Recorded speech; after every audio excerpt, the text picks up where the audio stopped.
তো বন্ধুরা, এবছর কার্তিক পুজোর ছোট করেই আয়োজন করেছিলাম, ভেবেছিলাম যে 3 বছর হবে।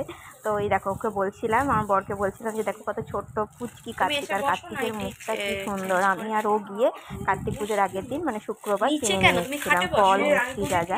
এবছর ভেবেছিলাম বড় করে করব, কিন্তু বাউনমশাই বললো নেক্সট ইয়ার বড় করে, যেহেতু বিয়ে 1-2 বছর পরই কার্তিক আমাদের বাড়িতে ফেলে দিয়ে গেছিলো, তো সেহেতু 3-4 বছর পুজো নিয়ম মেনেই আমি করি। যেহেতু আমিই করি, প্রথম বছর কিন্তু পুরোহিত দিয়ে পুজো করা হয়েছিল। আর এই যে প্রদীপে কিন্তু তেল ঢেলে নিচ্ছি সুন্দর করে কার্তিক বাবাজির জন্য।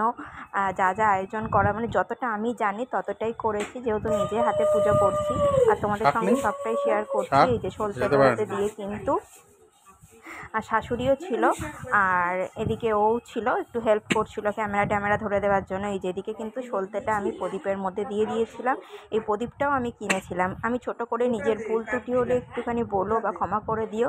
জানি না কীরকম কার্তিক পুজো করে, বাট আমি যতটা পেরেছি সেরকমভাবেই করেছি, আর তোমাদের সঙ্গে ভিডিও ক্লিপটা নিয়ে নিলাম।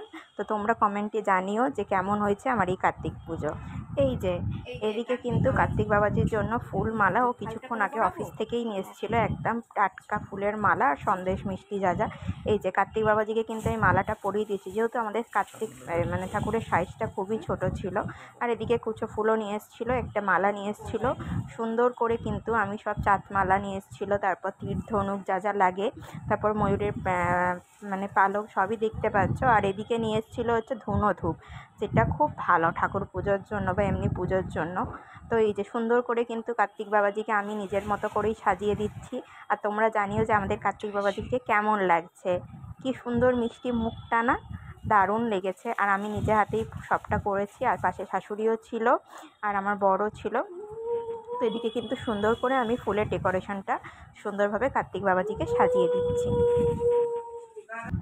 তো দেখো এদিকে কিন্তু আমি ফলগুলোকে কেটে নিচ্ছি, যেহেতু আমাদের কার্তিক সোনা ছোট্ট, আর 5 রকমের ছোট ছোট করেই কেটে দিতে হবে। তো এদিকে 5-6 রকমের ফল কিনে নিয়েছিলাম কালকে বাজার থেকে গিয়ে, শসা, কলা, পেয়ারা, আপেল আর কমলা লেবু।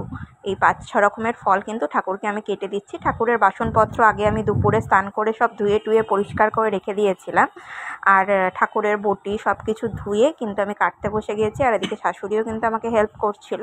আর ঠাকুমা যেহেতু নেই, একটু মনটা খারাপ লাগছিলো। যাই হোক, পরের বছর নিশ্চয়ই ঠাকুমা মানে পুজোর সময় থাকবে অবশ্যই। আর তো চলো, ঠাকুরের ফলগুলো কিন্তু ছোট ছোট করে সুন্দরভাবে কেটে নিই, ঠাকুরকে সব গুছিয়ে মানে সাজিয়ে দিয়েছি মালা টালা দিয়ে। তারপর হচ্ছে যে তোমার, তারপর ঠাকুরকে ছোট ছোট করে ফল কেটে খেতে দেবো ঠাকুরকে।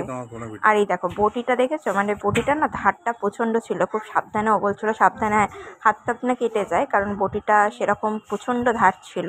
তো চলো ঠাকুরের ফলগুলো ছোট ছোট করে কেটে ঠাকুরকে খেতে দিই। অফিসে তো আমি পুজো করি, এসব অফিসে জিজ্ঞেস করবে সন্ধ্যাবেলা কে পুজো করে। হ্যাঁ, তাহলে সন্ধ্যে তো আমিই দিই অফিসে, সবাই দেখতে পাচ্ছে। কেমন হয়েছে সবাইকে একটু কমেন্ট করে বলো তো, বলতে ছোট্টর ওপর মিনি কার্তিক এটা।